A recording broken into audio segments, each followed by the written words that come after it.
जयराम जी की शुरुआत करते हैं अपनी इस वीडियो का और इस सीरीज का। यहाँ से हम पढ़ रहे हैं हिंदी की सीरीज, जिसमें टोटल ऑब्जेक्टिव क्वेश्चन हमारे रहेंगे। ठीक है, ये पार्ट पहला है और सभी पार्टों में अपन 20-20 क्वेश्चन को लेकर के सॉल्व करेंगे। क्लियर है? तो देखते हैं क्वेश्चन नंबर हमारा पहला ये है। पहला क्वेश्चन ये कह रहा है मीरा बैरागीण हुई थी। तो मीरा बैरागीण किसके लिए हुई थी वहां अपन बाद में बात करेंगे। पहले अपन समझ लेते हैं कि जो मीराबाई थी उन्होंने एक पद बोला था। शुरुआत में पंक्ति है बाल्हा में बैरागीण होंगी हो। क्या बोला था? बाल्हा में बैरागीण होंगी हो, ज्यों ज्यों भेष म्यारो साहेब दीझे, त्यों त्यों भेष धरूंगी हो। इस तरीके से मीराबाई की पंक्तियां हैं। तो आप लोगों को पता है कि मीराबाई जो थी वो किसके लिए बैरागीण हुई थी, अर्थात उन्होंने किसके लिए बैराग्य का भाव जागृत कर लिया था। तो देखते हैं यहाँ पर 4 ऑप्शन हैं। तो अब यहाँ पर हमें ऑप्शन देखने की आवश्यकता ना पड़े। क्या हो? ऑप्शन देखने ना पड़े, हमें विदाउट यानी बिना ऑप्शन के ही आंसर आना चाहिए। चलिए तो देखते हैं। यहाँ पर पहला ऑप्शन है राम के लिए। तो हम सब जानते हैं कि मीराबाई ने राम की भक्ति नहीं की, यानी यहाँ से ये वाला ऑप्शन नहीं हो सकता है।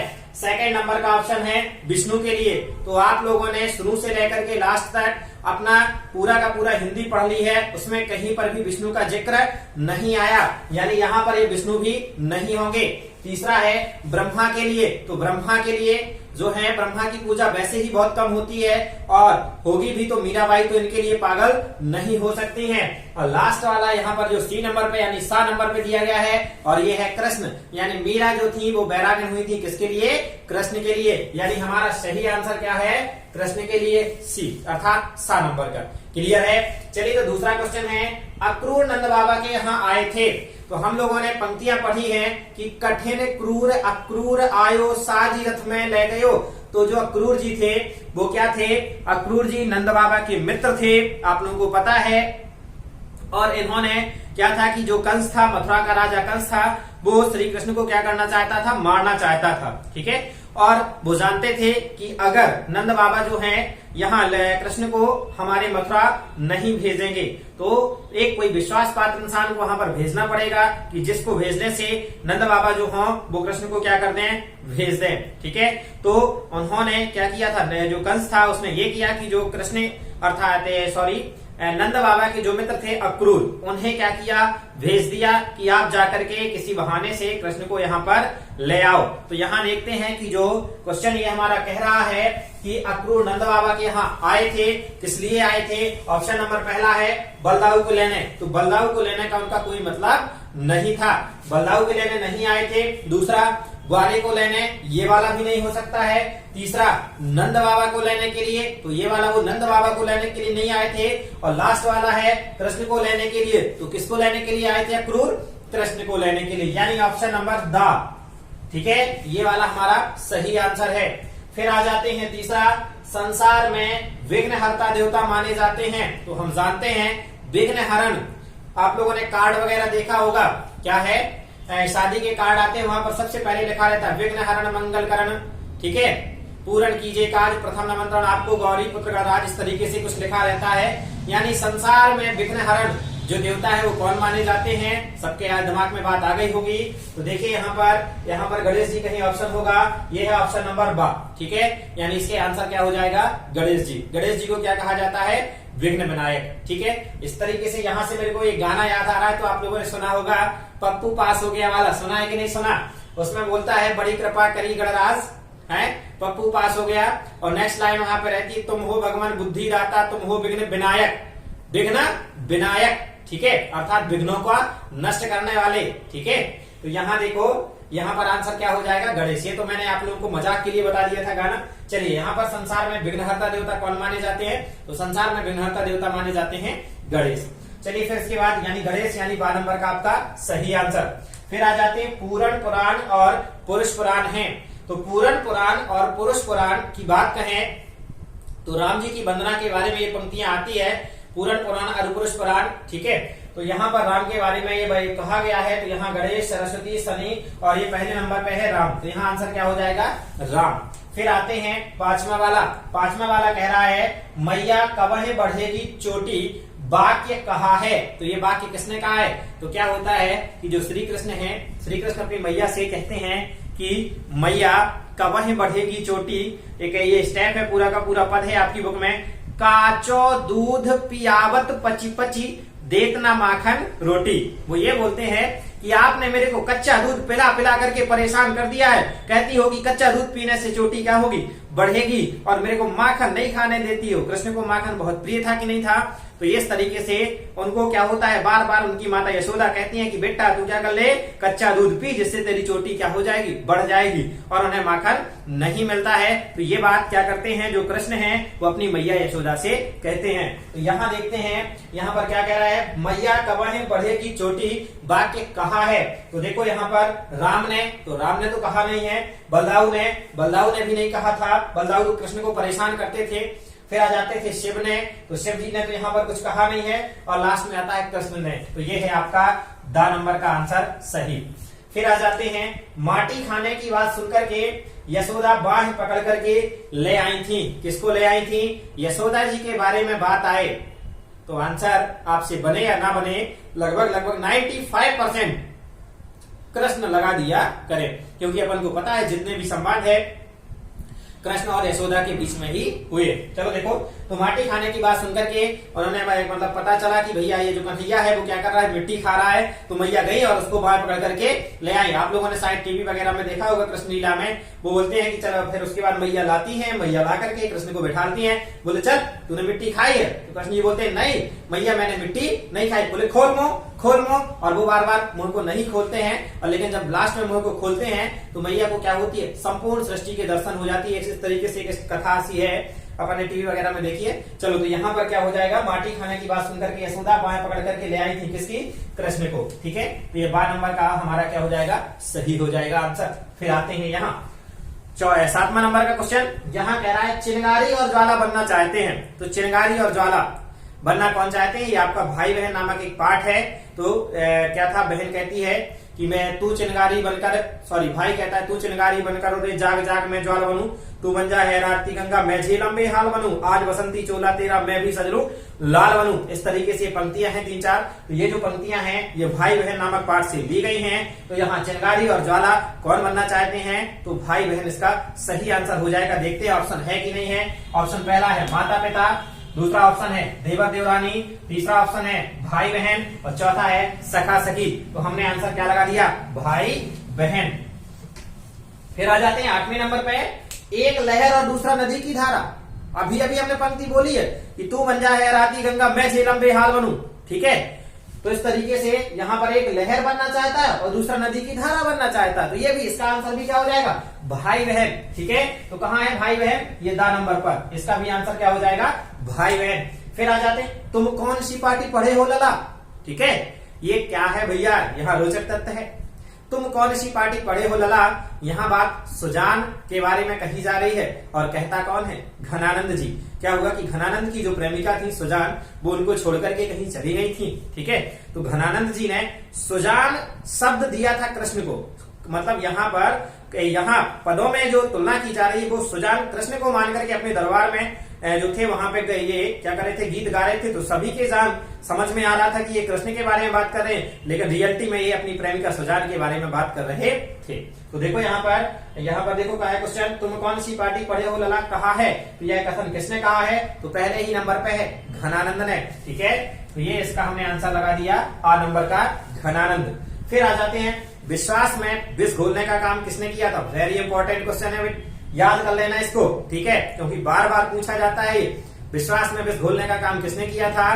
तो यहाँ ऑप्शन नंबर है पहला ही है सुजान ने, दूसरा है घनानंद ने, तीसरा है रत्नाकर ने, और चौथा है गुमान ने। तो गुमान को तो छोड़ दो, क्यों, गुमान तो हमारे में पढ़ा ही नहीं है, पूरी हिंदी पढ़ ली, गुमान तो कहीं है ही नहीं, गुमान हो नहीं सकता है। रत्नाकर, तो रत्नाकर बेचारे तो ये काम कर नहीं सकते थे, विश्वास में विष घोलने का काम। तो अब बचे दो, घनानंद और सुजान। तो घनानंद ने अपनी प्रेमिका को नहीं छोड़ा था, उनकी प्रेमिका सुजान ने घनानंद को क्या कर दिया था, छोड़ दिया था। यानी विश्वास में विष घोलने का काम किसने किया था, सुजान ने। बात समझ में आ गई है। अगर यहाँ ये पूछ देता कि विश्वास में घोलने का काम किसने किया, सुजान ने, यह पंक्ति किसने कही है, तो बात अलग थी कि घनानंद आ जाते, ठीक है। क्योंकि घनानंद कहते हैं कि आपने क्या किया है, पहले अपनाए बुझाई के आस ये फिर क्यों मोहे के बंद ये तोड़िए, जो इस तरीके से पंक्ति बोलते हैं। तो ये थे अपने कितने क्वेश्चन हो गए हैं, 10 क्वेश्चन, ठीक है। इसके बाद में अभी आपको 11वें नंबर से लेकर के 20वें नंबर तक के क्वेश्चन अभी सॉल्व करा रहा हूं।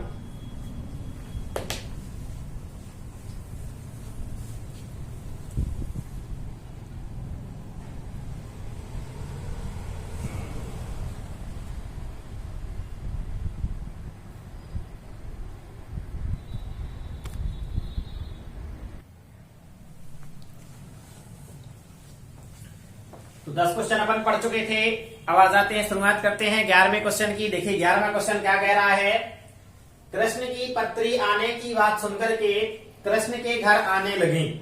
तो कृष्ण की पत्री पाकर के कृष्ण के घर कौन आने लगी थी, सबको पता है कि देखिए अपन को पता था शुरुआत में जब अपन ने पाठ पढ़ा तो होता क्या है, उद्धव जी आते हैं समझाने के लिए यहाँ पर कि मैं जा रहा हूं समझाऊंगा वहां पर गोपियों को, देखते हैं कि किस तरीके से वो मान जाएंगी गोपियां। और जब वो आती हैं तो सभी गोपियां आती हैं, उन्हें पता चल जाता है कि कृष्ण का संदेश आने वाला है, तो गोपियां क्या होने लगती हैं, उनके घर एकत्रित होने लगती हैं। अपन ने यहाँ पर एक लाइन पढ़ी थी, बहुत अच्छी दौरी दौरी दौरी कूदी कूदी उझकी उझकी, इस तरीके से पंक्ति पढ़ी थी। चलिए यहाँ देखते हैं, इसका आंसर बताने की आवश्यकता नहीं, इसका आंसर डालती क्या है, गोपियां, ठीक है। तो कृष्ण की पत्री आने की बात सुनकर के कृष्ण के घर कौन आने लगा, तो ये है गोपियां, ठीक है। उसी के बाद की पंक्ति है, छाबते कुटीर कहूं रम्य जमुना के तीर, यह कथन किसने कहा है।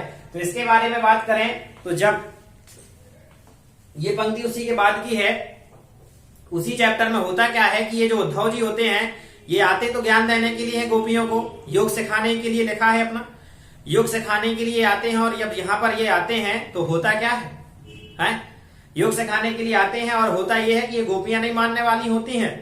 और जब गोपियां नहीं मानने वाली होती, गोपियां कृष्ण के प्रेम में इस तरीके से पागल होती हैं कि उन्हें कुछ सुध बुध नहीं रहती हैं, और उनका जो ज्ञान होता है उद्धव जी का ज्ञान, वो वहां पर कोई काम नहीं करता है। तब जाकर के उद्धव जी बोलते हैं कि छाबते कुटीर कहूं रम्य जमुना के तीर, कि मैं तो अब क्या करता हूं, यहां से जा रहा हूं और जमुना नदी के किनारे कोई छोटी सी कुटिया बना करके वहां पर क्या कर रहा हूं, रह रहा हूं। तो यहाँ वाले का आंसर है, कहाँ है, उद्धव जी ने होगा यहाँ पर, कृष्ण ने, राधा ने, गोपी ने, उद्धव ने।